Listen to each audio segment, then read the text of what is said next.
Hey everybody, thanks for watching. This is a 9-hole match. David Rotowski, my trainer, versus myself.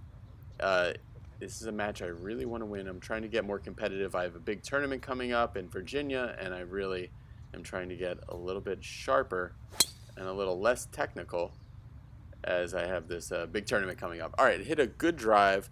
Did go down the left-hand side. You guys will notice there's a gigantic tree missing from the left-hand side of that fairway. David hit kind of like a low snipe that cut into this bunker. Really good contact. Oh, there. Beautiful shot, David. You could see the ball gone and then the divot afterwards, and he advanced that really nicely. All right, so now I have a 5-iron. I'm trying to go over that tallest tree in the center of the screen here, and it's teed up on this grass really perfectly, and that was great. That was really good. Same thing. Ball was well gone, and then the divot was starting to get made. David's swinging really well right now. There's no kind of hitch on the downswing. He's just swinging fully to the finish. Yeah, he liked that one. That was good. All right, so I have about 110 yards, a little less than that actually, about 104 yards with my 54-degree wedge. And hit a good shot, but it hit mine, I thought, a lot. Yeah, just jumped out a little bit. So missed those putts, but we both two-putted and parred the first hole. So all square after the first hole. And I hit a good drive. And then David, Love that. Great takeaway. hit a very good drive right down the middle. There's our Be Better Golf Ghetto Pro Tracer. So mine pulled just a little bit. And I have this from about 135 yards. This is kind of going to be a slightly easy 9-iron that I thinned. It was, you can see the scruffiness of the grass there. I was sitting down in a hole and I didn't adjust for that. Yeah, I was in a hole. So David, after his very good drive, is sitting here with a big tree in his face and did a great job and got it up over that tree. I was surprised about that one. He hit it short right and then landed his chip really where he needed to roll it out to. So he just carried that a little too far. So this is my bid for a birdie from very far away. I usually like putting from the fringe a lot. Slow down, ball. Slow down. And then the further you get close to the front of the green, the quicker it is. So this is a very crucial putt. In a 9-hole match, you really have to concentrate on not giving anything away, because something that would seem like a small mistake in an 18-hole match is that much more magnified. I hit that right in the center of the putter. And a lot of making short putts is all about hitting it in the center of the putter. All right, so moving on. David and I are still, David made his putt actually. He made that 8-footer. So we're still all square. Going into the 3rd hole of the match, this is a 190-yard par 3. Had a 5-iron there, but I did not, you could hear it was a little clanky, went short left.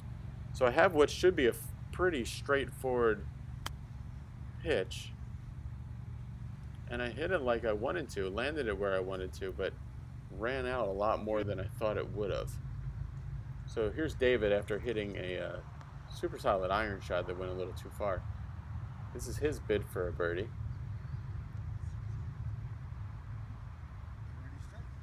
Rolls it pretty close.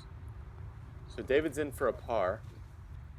And now I have this, after hitting what I thought was a pretty good chip, I have this to save my par. And like I said, every single short putt is so crucial in these 9-hole matches.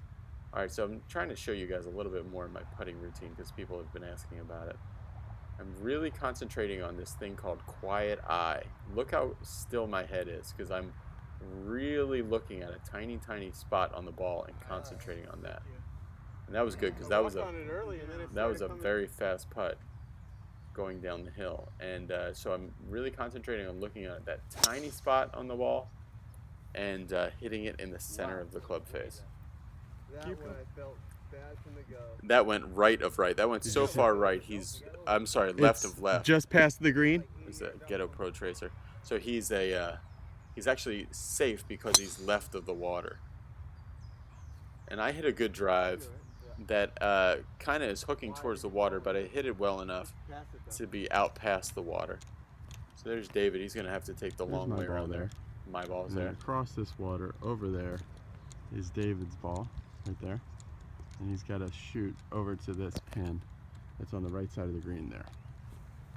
It's good commentary. I'm going to have to do stuff like that more because that's good context for you guys.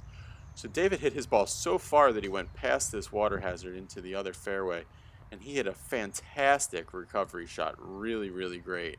Great shot, D. Got it up on the green. Really good. You can see how short his backswing was there. There's the pin there. A blue stick. I'm going to try to kind of keep this low with this 8-iron. But like happens a lot when I take these slower or half swings, I put it into the ground just a little bit. So I have this pitch. All right, so this green was just expanded. It used to be a very small green on this very long hole. It's like 440 yards, which is really long for this golf course. And the new part of the green, you can see there. Oh man, that was flat. The new part of the green is very soft still. So when I landed it on that new part, it did not roll out at all. All right, it had a chance, but that's a bogey for me. And David made his par. So now David's 1 up in the match. So, like I said, Beauty. 9-hole matches, you do not want to do that. So David with 0 stops along the way of that downswing. Hit an absolutely monstrous drive. I'm going to take a 3-wood. Really concentrating on having a shorter swing here. Got a real short swing there. Okay, so I'm 1 down. David's playing well, and I'm 1 down in the match after I bogeyed that last hole and David parted from another fairway. I'm really trying, and on this drive, I'm really trying to shorten my backswing because I think I'm going to be a lot more consistent and a lot better if I can be swinging what feels like only to parallel. And the interesting thing, and the thing that I want to do now that I have a place where I can use a launch monitor, is I want to see if the swing that is only left arm parallel, to see if it's actually goes any shorter. My feeling, I think, is that the left arm parallel swing, even though it feels like it's going nowhere, I think it's actually going just as far, maybe further. But that's the cool thing that real data can show you. All right, here I am with about 120 to go. Right, I'm 1 down. One of my heroes, a guy named Harry Callis, the announcer from the Phillies, used to say that you can never say the score enough. So I got to keep reminding you guys. That was a great swing because we'll show a replay of that. It went pretty close to the hole. Not amazing, but look how short that swing is for me. That should be the new normal for me. Okay, and then David put it into the ground just a little bit, was shut the face, and that got yanked to the right. It's weird to say yanked to the right. I'm not used to commenting on lefties. So David's over there, and this is his putt for birdie. Got really snagged in that kind of famous Kikuya, and he has that left for his par. So here I am. I was going to say here's Brendan. Here I am. There's the snack shop back there. And this is for a birdie. See that kind of rounded posture? I think with putting, kind of getting your face down in your business and having more of that question mark look to your posture is actually a good thing. It kind of locks up some of your moving parts. Very quick putt there. You can see how softly I hit it. The greens are in good shape though. And on those short ones, I'm really concentrating on hitting it in the center of the face. Great short putt by David. He remains 1 up as we go into the Fourth to There's last no hole. second tree there, so that's going to be really good. They took out the second tree on this hole. David pulled this down the right just a little bit, and he hit it way down there. You can see these practice swings, how short I'm trying to feel that. I almost need to have kind of Hideki Matsuyama feel when I do take it short. So there my arm swing was short, but my wrist cock took that pretty long. Hit it well, though.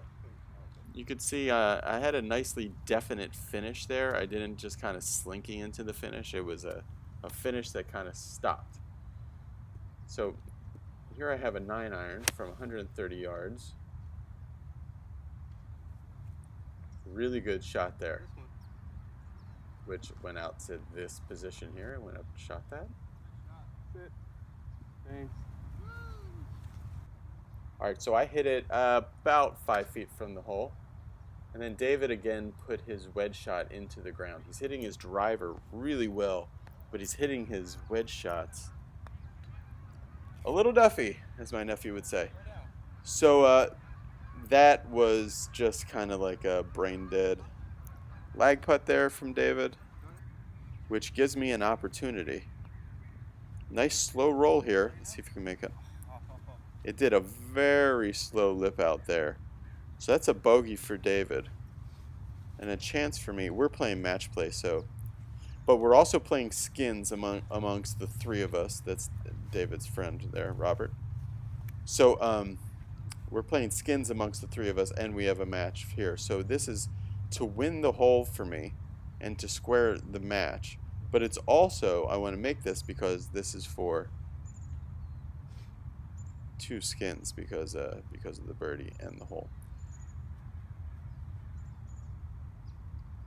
So watch my head, watch the bill of my cap, how concentrated I am on the ball. Nice. On that tiny spot. Try not to get your eyes wiggling around. Look up quiet eye putting. Yeah, me too. I was a little wimpy, but it's a good thing to practice. It was a little wimpy, but it went in. All right, so a 330-yard par 4. So shortish. Nice swing. I like that one. It did draw quite a bit, though. Instead of starting it down the right and going left, I kind of started it down the center and went left. And actually went into that bunker. You could see David's weight got a little out on his toes there, and when that happens, you pull it.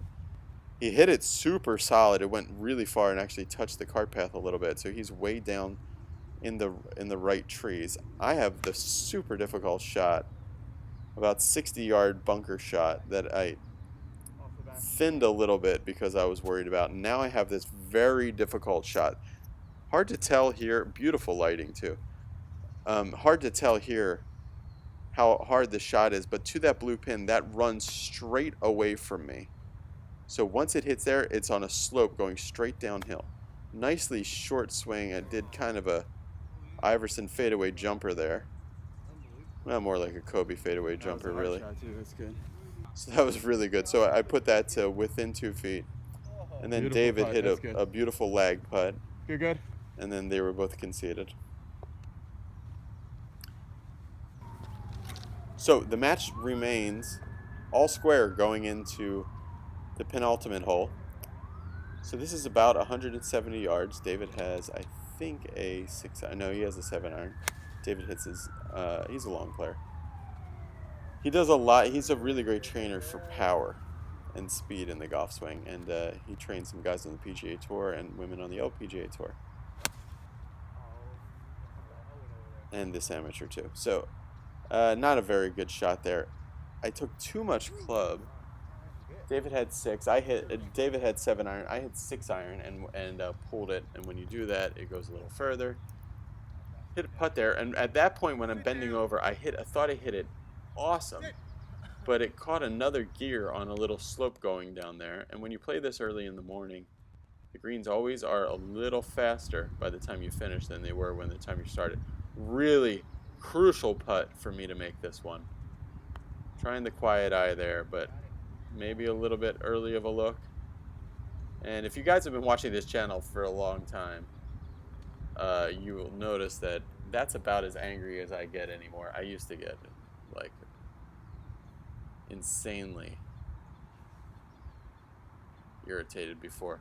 All right, so David made his par, and he is now 1 up in the match. And I'm 1 down going into the final par 5 hole, 510 yards. So not a long one. And if you hit a good drive, you can go for it in 2. I hit my drive, pulled it left into the bunker. There's guys still standing there. David hit a monster drive down the right-hand side. The thing about hitting a monster drive on this hole, though, is it's such a short par 5 with water short right that you always want to go for it. I'm in this kind of dirt bunker. You could hear the sound of that. I hit that really clean. So I'm 1 down in the match, and I had to lay up.